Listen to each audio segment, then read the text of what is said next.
జై శ్రీమన్నారాయణ.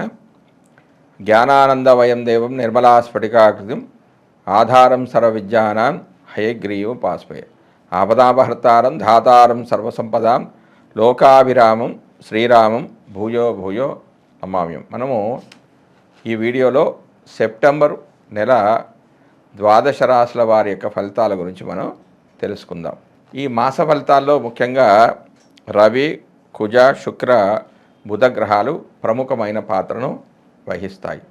ఆ గ్రహాలు ఏ స్థానాలుంటే శుభ ఫలితాలు ఇస్తాయి, ఏ స్థానాలుంటే అశుభ ఫలితాలు ఇస్తాయి అనే దాని గురించి మనం ఇప్పుడు తెలుసుకుందాం. ఒక మాసం తమకు అనుకూలమా ప్రతికూలమా అని గమనించేందుకు రవి, కుజ, శుక్ర, బుధ గ్రహాలను గమనించడం అనేది సాంప్రదాయం. సూర్యుడు 3, 6, 10, 11 రాశిలో సంచరించే సమయంలో మాత్రమే శుభ ఫలితాలను ఇస్తాడు. మిగిలిన సమయాల్లో అతడు సంచరించే రాశి దృష్టి ఉన్న సప్తమ రాశి విషయంలో జాగ్రత్తలు అనేవి తీసుకోవాలి. వేరువేరు జన్మరాశుల వారికి రవి సంచరిస్తున్న రాశి దృష్టి ఉన్నటువంటి రాశులు ఏ భావాలైతాయో గమనించి వానికి అనుకూలమైన ఫలితాలను నిర్దేశించాల్సి ఉంటుంది. రవి గోచారంలో వ్యతిరేకంగా ఉన్న సమయంలో అధికార ప్రభుత్వ సంబంధమైన సమస్యలు, అనారోగ్య లోపాలకు, మానసికమైన ఒత్తిడులకు అధికమైన అవకాశం అనేది ఉంటుంది. అదేవిధంగా కుజుడు గోచారంలో అననుకూలమైన రాశిలో సంచరిస్తుంటే చిన్న చిన్న ప్రమాదాలు, ఒత్తిడులు, శరీరకమైన అనారోగ్యాలు, నొప్పులకు అవకాశం అనేది అధికంగా ఉంటుంది. అంతేకాకుండా సామాజికంగా అప్పులు పెరగడం, శత్రుత్వాలు అధికం కావడం కూడా ఉంటుంది. తగిన దాన ధర్మాలు అవసరము అవుతాయి. 3, 6, 11 రాశుల్లో మాత్రమే శుభ ఫలితాలను కుజుడు ఇచ్చినప్పటికీ తాను సంచరిస్తున్న రాశి దృష్టి ఉన్నటువంటి 4, 7, 8 రాశులను కూడా ఫలితాల విషయంలో లెక్కలోకి తీసుకోవాలి. బుధుడు గోచారంలో అననుకూలమైన ప్రదేశాల్లో ఉన్నప్పుడు, అంటే వ్యతిరేక స్థానాల్లో ఉన్నప్పుడు వ్యాపారాదుల్లో లోపాలకు అధికమైన అవకాశం అనేది ఉంటుంది. ఎక్కువగా నష్టాలు వచ్చే అవకాశం అనేది ఉంటుంది. పెట్టుబడులు అనేవి ఫలించవు, స్ఫురణ శక్తి అనేది లోపిస్తుంది, శారీరక చైతన్యం తగ్గిపోయే అవకాశాలు, సూచనలు కూడా ఉన్నాయి. కొంత బలహీన మనస్తత్వం, ఆలోచన తత్వంలో లోపాలకు అవకాశం అనేది ఎక్కువగా ఉంటుంది. రోగ నిరోధక శక్తి లోపించడం వల్ల కలిగే సమస్యలు పెరుగుతాయి. బుధుడు 2, 4, 6, 8, 10, 11 స్థానాల్లో శుభ ఫలితాలను ఇస్తాడు. తాను చూస్తున్న భావాలకు కూడా శుభాన్ని ఇస్తాడు. శుక్రుడు అధిక స్థానాల్లో గోచారిత్యా అనుకూలంగానే ఉన్నప్పటికీ బలహీనమైన గోచార ఫలితాలనిచ్చే స్థానంలో మనోభిష్టాలు నెరవేరక ఇబ్బంది పడుతూ ఉంటారు. శుక్రుడు ఒక రాశిలో సంచరించే కాలంలో మానసికమైన వ్యవహారాలు, ఆకర్షణలలో లోపాలు, ఇబ్బందులకు అవకాశం అనేది ఉంటుంది. శరీరంలో హార్మోన్ల లోపాలు అనేవి ఏర్పడతాయి. సమతుల్యమైన భావాలు దెబ్బతింటాయి. శుక్రుని విషయంలో 6, 7, 10 రాశుల సంచారం మాత్రం చాలా లోపమైనది. 6వ స్థానం సంచారం అధికమైన లోపంగా పరిగణిస్తారు. భార్యాభర్తల మధ్యలో అభిప్రాయ భేదాలకు కూడా ఇటువంటి అంశాలు కారణమవుతాయి. మానసికమైన ఒత్తిడి తీవ్రంగా ఉంటుంది. ఒక నెల రోజులు కొంత ఎక్కువ తక్కువలతో కూడుకున్న రోజుల్లో సంచరించే గ్రహాలు ఇవి. అందువల్ల వీటి ద్వారా కలిగే ఫలితాలు ఆ మాసాదులకు చెంది ఉంటాయి. అయితే శుభ సమయంలో కార్యక్రమం ప్రారంభించి పూర్తి చేయడానికి ఇటువంటి అనుకూల గ్రహ సంచారాల వల్ల ఫలితం అనేది అధికంగా ఉంటుంది. సెప్టెంబర్ 1 నుంచి సెప్టెంబర్ 30 వరకు ద్వాదశ రాశుల వారి యొక్క మాస ఫలితాలు ఈ విధంగా ఉన్నాయి. మొదటగా మేషరాశి వారి యొక్క ఫలితాలు. అందులో రవి యొక్క ఫలితాలు. మేషరాశి వారికి రవి సెప్టెంబర్ 1 నుంచి 16 వరకు పంచమ స్థానంలో సంచరిస్తున్నాడు. తర్వాత సెప్టెంబర్ 17 నుంచి 30 వరకు 6వ స్థానంలో సంచరిస్తున్నాడు. రవి ఈ మాసంలో పంచమ, షష్టమ స్థానాల్లో సంచరిస్తున్నాడు. రవి పంచమ, షష్టమ స్థానాల్లోతో పాటుగా తాను వీక్షించే 11, 12వ స్థాన ఫలితాలను కూడా ఇవ్వడం జరుగుతుంది. అవి ఈ విధంగా ఉన్నాయి. అనేక విధాలైన లాభాలు, వివాహాది కార్యక్రమాలు, ఆనందము, ఉత్సాహము, ఆచార పాలన అనేది కలుగుతుంది. రుచికరమైన ఆహారం అనేది లభిస్తుంది. గౌరవం అనేది దక్కుతుంది. ఉన్నత పదవి పొందుతారు. వ్యాధుల నుండి ఉపశమనం అనేది లభిస్తుంది. సంతానం ద్వారా సుఖం పొందుతారు. అయితే కొంత మనస్తాపము, విరక్తి, మిత్రుల ద్వారా కష్టాలు, అశాంతి, చిక్కులు కలిగిన 100% శుభ ఫలితాలు అనేవి కలుగుతాయి. అవి పక్షం రోజుల పాటు, ఎందుకంటే ఈ స్థానంలో రవి సువర్ణమూర్తిగా ఉన్నాడు కాబట్టి సెప్టెంబర్ 17 నుంచి సెప్టెంబర్ 30 వరకు 6వ స్థానంలో సంచరిస్తున్నాడు. మరియు తన సప్తమ దృష్టి చేత 12వ స్థానాన్ని వీక్షించడం వల్ల మానసికమైన ప్రశాంతత, కార్య సాధన, ఆరోగ్యము, వస్త్రలాభము, అనుకున్న పనులలో విజయం అనేది సాధిస్తారు.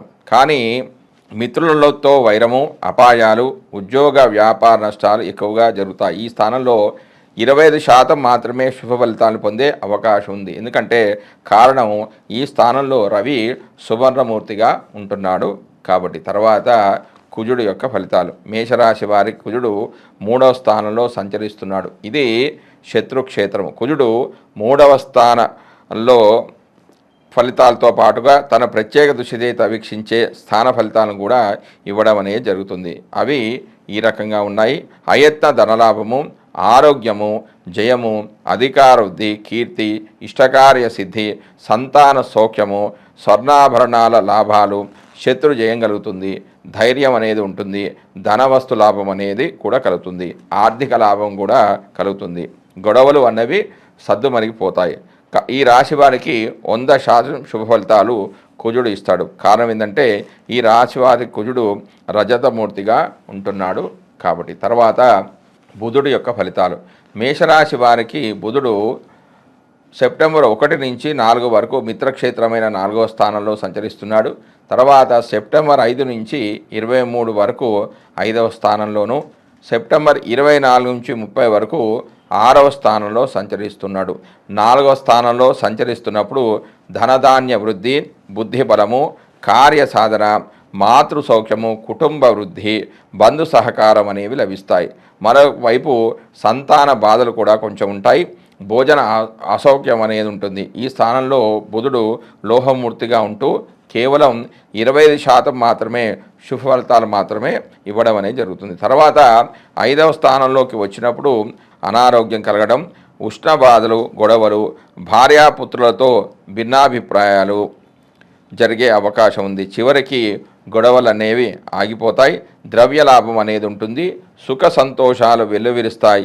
ఈ సమయంలో కేవలము అంటే ఈ స్థానంలో కేవలం 25% శుభ ఫలితాలే జాతకుడు పొందుతాడు. కారణం ఏంటంటే ఈ స్థానంలో లోహమూర్తిగా బుధుడు ఉంటున్నాడు కాబట్టి.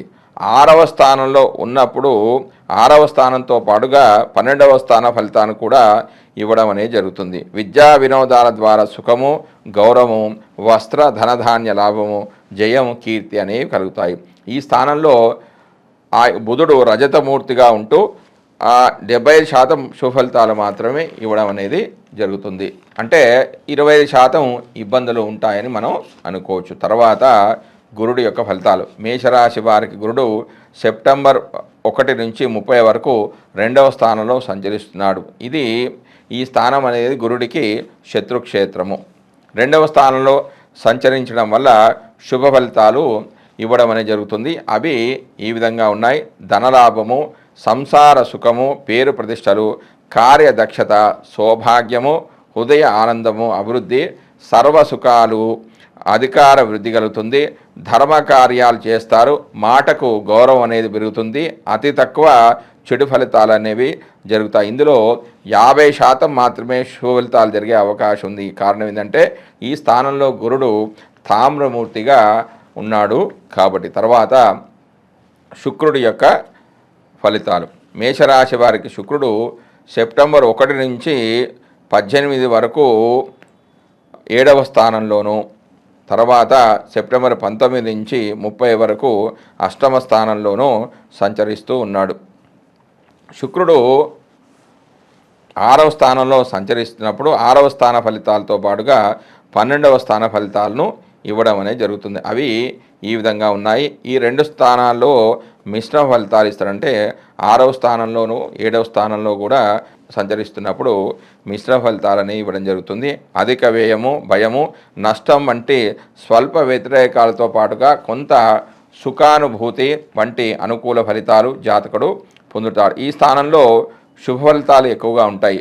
100% శుభ ఫలితాలు పొందుతారు. ఎందుకంటే ఈ స్థానంలో శుక్రుడు సువర్ణమూర్తిగా ఉన్నాడు కాబట్టి శుక్రుడు 7వ స్థానంలో సంచరిస్తున్నప్పుడు 7వ స్థాన ఫలితాలతో పాటుగా 1వ స్థాన ఫలితాలను కూడా ఇవ్వడం అనేది జరుగుతుంది. అవి ఈ విధంగా ఉన్నాయి.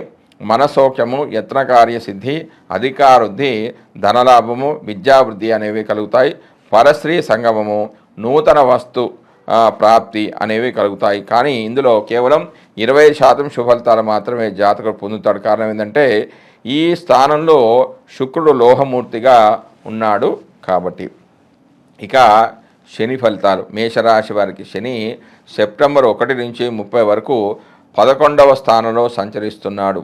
శని 11వ స్థానంతో పాటుగా శని భగవానుడు వీక్షించే స్థానాలు ఏంటంటే 1, 5, 8 స్థాన ఫలితాన్ని కూడా ఇవ్వడం అనేది జరుగుతుంది. ఏ గ్రహమైనా 11వ స్థానంలో ఉంటే శుభ ఫలితాలు ఇవ్వడం అనేది జరుగుతుంది. ఫలితాలు ఏంటంటే పశులాభము, ధనలాభము, నూతన వస్తు ప్రాప్తి, ఆహార సౌఖ్యము, పరిమళ ద్రవ్యాలు వంటి అనుకూల ఫలితాలు కలిగితే పుత్ర ప్రాప్తి, కలత్ర సౌఖ్యము, ధనలాభం, ఇష్టకార సిద్ధి, దేహారోగ్యం, గౌరవం, అధికారవృద్ధి, కుటుంబ సౌఖ్యము, నిర్మలమైన మనసు, అనేక విధాల లాభాలు కలిగే అవకాశాలు ఉన్నాయి. కొంత తేజోహీనత, వ్యాధి, దుఃఖము, బంధు నష్టము, బంధువైరము, శ్రమకరమైన ప్రయాణాలు, అవరోధాలు, అనుకున్నవి జరగకపోవడం వంటి ఫలితాలు కూడా జాతకుడు పొందే అవకాశం ఉంది. ఇందులో కేవలం 50% శుభ ఫలితాలు మాత్రమే జాతకుడు పొందుతాడు. కారణం ఏంటంటే ఈ రాశిలో శని లోహమూర్తిగా ఉంటున్నాడు కాబట్టి. తర్వాత రాహు యొక్క ఫలితాలు. మేషరాశి వారికి రాహు సెప్టెంబర్ 1 నుంచి సెప్టెంబర్ 30 వరకు 12వ స్థానంలో సంచరిస్తున్నాడు. రాహు 12వ స్థాన ఫలితాలతో పాటుగా తాను వీక్షించే 6వ స్థాన ఫలితాన్ని కూడా ఇస్తాడు. అవి ఈ రకంగా ఉన్నాయి. సాహస కార్యాలు చేస్తారు, శత్రుక్షయం అనేది కలుగుతుంది, తెలివిగా వ్యవహారాలను చక్కబెడతారు, ఎప్పుడూ సుఖంగా ఉంటారు, కొంత ధన నాశనం జరిగే అవకాశాలు ఉంటాయి, నేత్ర బాధలు కూడా ఉంటాయి, అతి కష్టంగా రాని బాకీలు అనేవి వసూలు అవుతాయి. ఈ రాశి వారికి రాహు 100% శుభ ఫలితాలు ఇస్తాడు. కారణం ఏంటంటే ఈ రాశిలో లోహమూర్తిగా ఉంటున్నాడు కాబట్టి. తర్వాత కేతువు యొక్క ఫలితాలు. మేషరాశి వారికి కేతువు సెప్టెంబర్ 1 నుంచి 30 వరకు 6వ స్థానంలో సంచరిస్తున్నాడు. 6వ స్థాన ఫలితాలతో పాటుగా తాను వీక్షించే 12వ స్థాన ఫలితాన్ని కూడా ఇవ్వడం అనేది జరుగుతుంది. అవి ఈ విధంగా ఉన్నాయి. 6వ స్థానంలో కేతువు శుభ ఫలితాలను ఇస్తాడు. తెలివిగా అన్ని పనులను చక్కబెడతారు, ఎల్లప్పుడూ సుఖంగా ఉంటారు, భూలాభం అనేది ఉంటుంది, సాహస కార్యాలు చేస్తారు, కొంత కార్య విఘ్నాలు కలుగుతాయి, రావలసిన లాభాలకు ఆటంకాలు అనేవి కూడా ఎదురవుతాయి. కానీ ఈ రాశి వారికి శుభ ఫలితాలు ఎక్కువగా ఉంటాయి. కారణం ఏంటంటే ఈ రాశి వారి కేతువు రజతమూర్తిగా ఉంటూ 100% శుభ ఫలితాలను ఇస్తాడు. జై శ్రీమన్నారాయణ.